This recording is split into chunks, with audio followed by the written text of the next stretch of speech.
RBSE education academy में आप सभी का स्वागत है। आज हम कक्षा 12 हिंदी साहित्य की जो प्रथम पुस्तक है सरयू, उसका पाठ नंबर 6 पद्माकर का अध्ययन करेंगे। कवि परिचय। पद्माकर रीतिकाल के प्रमुख कवि हैं। इनका जन्म 1753 ईस्वी में बांदा उत्तर प्रदेश में हुआ था। इनका वास्तविक नाम प्यारेलाल था। इनके पिता का नाम मोहनलाल भट्ट था। ये बचपन से ही प्रखर बुद्धि वाले थे। ये 16 वर्ष की आयु में ही सरस और भावपूर्ण छंदों की रचना करने लगे थे। इन्होंने सागर नरेश अप्पा साहब को एक छंद सुनाया था, जिस पर प्रसन्न होकर श्री रघुनाथ राव ने इन्हें 1 लाख मुद्रा पुरस्कार स्वरूप दी। ये अर्जुन सिंह, हिम्मत बहादुर, जयपुर नरेश, महाराणा भीमसेन उदयपुर, नरेश दौलत राव ग्वालियर आदि देश के कई राजाओं के आश्रित कवि रहे। इनका देहावसान 1833 ईस्वी में कानपुर में हुआ। प्रतिभावान होने के साथ साथ ये अत्यंत स्वच्छंद प्रकृति के थे। ये जयपुर में राजसी ठाट बाट से कई वर्षों तक रहे। वे यात्रा पर पूरे लाव लश्कर के साथ निकलते थे। एक बार एक नरेश को भ्रम हो गया कि कहीं कोई दूसरा नरेश आक्रमण के लिए तो नहीं आ रहा है। पद्माकर द्वारा रचित ग्रंथों में हिम्मत बहादुर बिरुदावली, पद्माभरण, जगत विनोद, प्रबोध पचीसी, गंगा लहरी, राम रसायन और आलिजा प्रकाश प्रमुख हैं। पद्माकर की भाषा अत्यंत परिष्कृत है। इसमें कहीं कहीं पर अवधी, ब्रज और बुंदेलखंडी का मिश्रण भी है। इनकी कविताओं में मधुरता है। इनकी रचनाएं हिंदी साहित्य की अमूल्य निधि है। पाठ परिचय के अंतर्गत देखिए, प्रस्तुत पाठ में गंगा की स्तुति प्रस्तुत की गई है। संकलित पदों में गंगा की निर्मलता और पतितों के उद्धार करने की क्षमता का वर्णन किया गया है। कवि ने कहा है कि भगवान महादेव की जटा से निकली गंगा ने लाखों लोगों का उद्धार किया है। गंगा तो ऐसी है कि वह बिना मांगे ही सब कुछ दे देती है। वह कामधेनु है। उन्होंने कहा है कि गंगा धर्म का मूल है और इसके जल का पान करना चाहिए। गंगा स्तुति के अंतर्गत प्रथम पद देखिए। विधि के कमंडल की सिद्धि है प्रसिद्ध यही, हरिपद पंकज प्रताप की लहर है। कहे पद्माकर गिरीश शीश मंडल के, मंडल की माल तत्काल अघहर है। भूपति भगीरथ के रथ की सुपुण्य पथ, जन्म जप जोग फल फैल की फहर है। क्षेम की छहर गंगा रावरी लहर, कलिकाल को कहर जमजाल को जहर है। इसके अंतर्गत आप देखिए कि गंगा के जो महत्व है उसका वर्णन बड़े ही रोचक ढंग से किया गया है। विधि के कमंडल की सिद्धि है प्रसिद्ध यही, हरिपद पंकज प्रताप की लहर है। इसके अंतर्गत देखो, कवि पद्माकर जो गंगा की महिमा है उसका वर्णन करते हुए कहते हैं कि गंगा की उत्पत्ति के संबंध में एक कहावत प्रसिद्ध है कि यह ब्रह्मा के कमंडल से उत्पन्न हुई सिद्धि है। ये ना, विधि के कमंडल की सिद्धि है प्रसिद्ध यही, यानी ब्रह्मा के कमंडल से उत्पन्न हुई सिद्धि है। हरिपद पंकज प्रताप की लहर है। यह गंगा भगवान विष्णु के चरण कमल के प्रताप की लहर है। कहे पद्माकर गिरीश शीश मंडल के, और शिवजी के मुंड मालाओं से युक्त जटाजूट की शोभा है। मंडल की माल तत्काल अघहर है। और यह जो गंगा है यह सारे पापों का नाश करने वाली है। भूपति भगीरथ के रथ की सुपुण्य पथ, जन्म जप जोग फल फैल की फहर है। यह गंगा नदी राजा भगीरथ के रथ का अनुगमन करने वाली और उसके पथ को पवित्र करने वाली है तथा इसकी धारा इस तरह प्रवाहित होती है, जन्म जप जोग फल फैल की फहर है। मानो राजा जन्म के कठिन तप जप योग का सुफल चारों ओर फैलकर क्या हो रहा है, फलित हो रहा है। आगे देखो, क्षेम की छहर गंगा रावरी लहर, कलिकाल को कहर जमजाल को जहर है। यानी कवि कहता है कि हे गंगा, तुम्हारी लहरें सभी का कल्याण करने वाली है। तुम्हारा प्रताप कलयुग के पापों को नष्ट करने वाला और तुम्हारा जल यमराज के लिए क्या है, जहर के समान है। अर्थात कहने का अभिप्राय यह है कि गंगा के जल के सेवन से कली काल का पाप शांत हो जाता है और मृत व्यक्ति यमराज के बंधन में न पड़कर मोक्ष को प्राप्त कर लेता है। फिर देखो इसके अंतर्गत दूसरा जो पद है, जमपुर द्वारे लगे तीन में केवारे को, है न रखवारे ऐसे बन के उजारे है। कहे पद्माकर तिहारे प्रण धारे तेऊ, करी अब भारे सुरलोक को सिधारे है। सुजन सुखारे करे पुण्य उजियारे अति, पतित कतारे भव सिंधु ते उतारे हैं। काहू ने न तारे तिन्हें गंगा तुम तारे और, जेते तुम तारे तेते नभ में न तारे हैं। यानी इसके अंतर्गत देखो गंगा की महिमा का वर्णन करते हुए कवि कहते हैं, आस्था पूर्वक उन्होंने इसी महिमा का, गंगा की महिमा का वर्णन किया है। इसमें देखो शुरू में जो पंक्तियां है, जमपुर द्वारे लगे तीन में किवारे को, है न रखवारे ऐसे बन के उजारे हैं। यानी इसके अंतर्गत गंगा के प्रभाव से यमपुर के दरवाजों पर मजबूत किवाड़ लग गए हैं। अर्थात अब गंगा के पुण्य प्रभाव से किसी को भी यमपुर में जाना नहीं पड़ता। इस कारण अब यमराज के नगर द्वार पर कोई पहरेदार या रक्षक भी नहीं है। वहां तो ऐसी वीरानी छा गई है, उजाड़ हो गया है कि वहां पर कोई भी नहीं है। कहे पद्माकर तिहारे प्रण धारे तेऊ, करी अब भारे सुरलोक को सिधारे हैं। यानी पद्माकर कवि कहते हैं कि हे गंगा माता, जिसने भी आपकी भक्ति स्पर्श का प्रण धारण किया है उसको स्वर्ग की प्राप्ति हो जाती है। आगे कह रहे हैं कि तुमने स्वयं ऐसा प्रण धारण कर रखा है कि तुम किसी भी व्यक्ति को नरक में नहीं जाने दोगी और तुमने सबको स्वर्ग में भेज दिया है और सभी देव योनि में विराजमान हो गए हैं। सुजन सुखारे करे पुण्य उजियारे अति, पतित कतारे भव सिंधु ते कितारे हैं।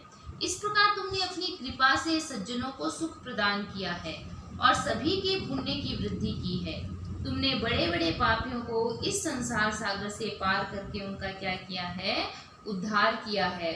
और इतने पापियों का उद्धार किया है कि उतने तो तारे भी आसमान में नहीं हैं।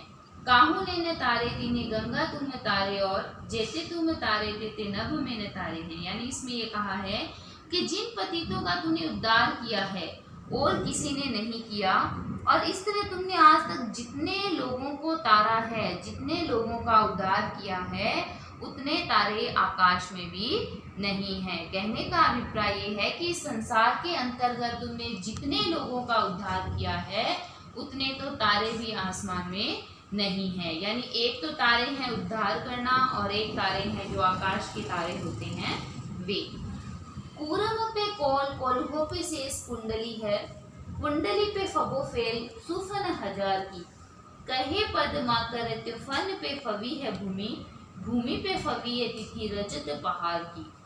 रजत पहाड़ पर शंभु सूर्य नायक है, शंभु पर ज्योति जटा जूट है अपार की।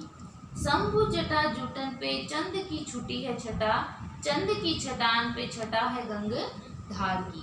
आगे इसके अंतर्गत गंगा के महत्व का रोचक वर्णन करते हुए फिर कवि कह रहे हैं, पूरम पे कोल कोल्हो पे शेष कुंडली है।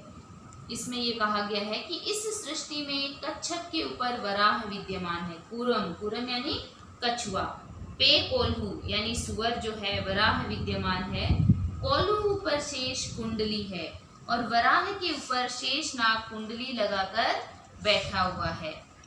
कुंडली पे फबो फेल सुफन हजार की, तथा शेष नाग की कुंडली पर फैले हुए हजारों फन शोभायमान हो रहे हैं। कहे पद्माकर त्युफन पे फबी है भूमि, भूमि पे फबी है तिथि रजत पहाड़ की। आगे कहा गया है कि कवि पद्माकर कहते हैं कि शेषनाग के फनों के ऊपर स्थित यह धरती शोभायमान है और धरती पर रजत पर्वत अर्थात कैलाश पर्वत जो है वो शोभायमान है। रजत पहाड़ पर शंभु सूर्य नायक है, शंभु पर ज्योति जटा जूट है अपार की।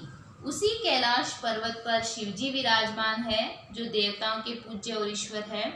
और शिवजी के सिर पर जटाजूट की चमक पर अत्यंत आकर्षक है, और उनकी जटाजूट पर चंद्रमा की जो कला है वो विशेष शोभा धारण करती है। शंभु जटाजूटन पे चंद की छुटी है छटा, चंद की छटान पे छटा है गंगाधार की। और उसी चंद्रमा की छटा पर गंगा की जो धारा है वो शोभायमान हो रही है, दिखाई दे रही है। कहने का अभिप्राय ये है कि इस सृष्टि में गंगा की महिमा सबसे बढ़ चढ़ के है, क्योंकि उसकी स्थिति शिवजी के जटाजूट में सबसे ऊपर है। फिर देखो चौथा पद, कैंधो तीहू लोक के सिंगार की विशाल माल, कैंधो जगी जग में जमाती तीर्थन की। कहे पद्माकर विराजे सूर सिंधुधार, कैंधो दूध धार कामधेनु के घनन की। भूपति भगीरथ के जस को जुलूस कैंधो, प्रगति तपस्या कैंधो पूरी जनहु जन की। कैंधो कछु राखे राकापति सो इलाका भारी, भूमि की सलाका की पताका पुण्य गण की। इसके अंतर्गत आप देखिए कि गंगा की जो पवित्रता है, उसकी जो महिमा है, उसका विविध रूपों में मनोरम चित्रण करते हुए कवि कह रहे हैं, कैंधो तीहू लोक के सिंगार की विशाल माल, कैंधो जगी जग में जमाती तीर्थन की। इसमें देखो कि गंगा की धारा जो तीनों लोगों का श्रृंगार करने वाली विशाल माला की तरह है। मतलब कहने का अभिप्राय ये है कि संसार में तीर्थों के समूह को प्रकट करने वाली एक ज्योति के समान है। कहे पद्माकर विराजे सूर सिंधुधार, कैंधो दूधधार कामधेनु के घनन की। आगे कवि कहते हैं कि गंगा नदी की धारा ऐसी प्रवाहित होती है मानो वह कामधेनु के थन से निकली अमृतमय दुग्ध धारा हो। इसके अंतर्गत ये बताया गया है। फिर देखो इसमें ये बात भी स्पष्ट होती है कि राजा भगीरथ के यश की जो जुलूस है वो गंगा की धारा है, और राजा जनहु की तपस्या के रूप में वो क्या है, प्रकट हुई है। कैंधो कछु राखे राकापति सो इलाका भारी, भूमि की सलाका की पताका पुण्यगन की।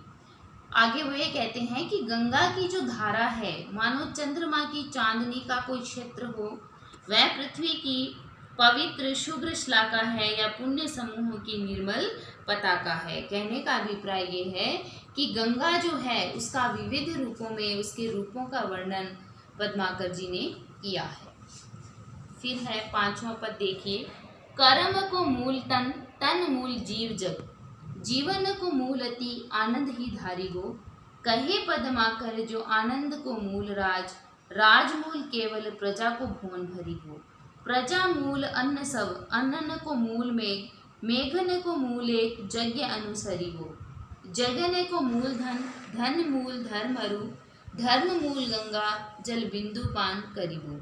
इसके अंतर्गत देखो फिर गंगा की स्तुति से ही संबंधित है, और गंगा जल को संसार के सभी पदार्थों से और विषयों से इसमें श्रेष्ठ बताया गया है। इसके अंतर्गत कवि कहते हैं, कर्म को मूल तन, तन मूल जीव जग, जीवन को मूल अति आनंद ही धारी हो।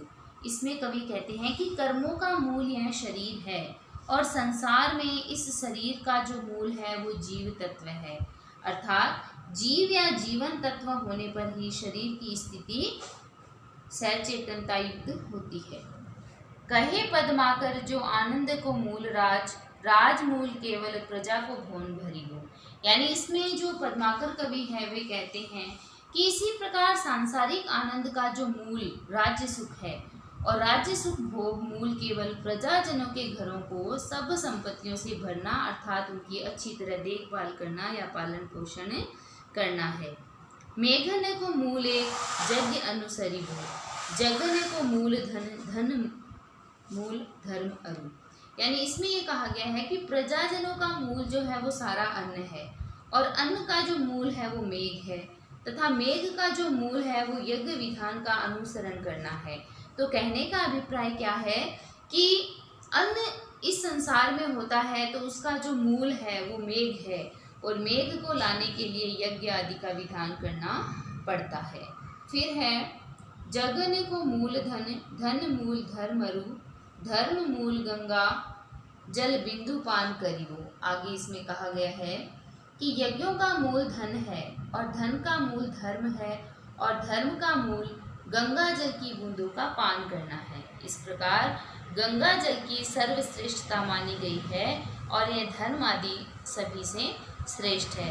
तो कहने का अभिप्राय ये है कि इसके अंतर्गत जो धर्म है वो गंगा से जुड़ा हुआ है। इस बात को स्पष्ट किया हुआ है कि सबका जो मूल है वो गंगा ही है। तो इसके अंतर्गत देखिए आज हमने 5 जो पद है उनका अध्ययन किया है और पद्माकर ने इस पाठ के अंतर्गत बहुत ही सहज तरीके से गंगा की महिमा का वर्णन किया है। कल हम अपने नए वीडियो के साथ फिर आपके समक्ष उपस्थित होंगे और उस पाठ का नाम होगा पाठ 7 मैथिली शरण गुप्त। आप मेरे वीडियो को लाइक करें, शेयर करें, सब्सक्राइब करें, बेल आइकन दबाना ना भूलें। धन्यवाद।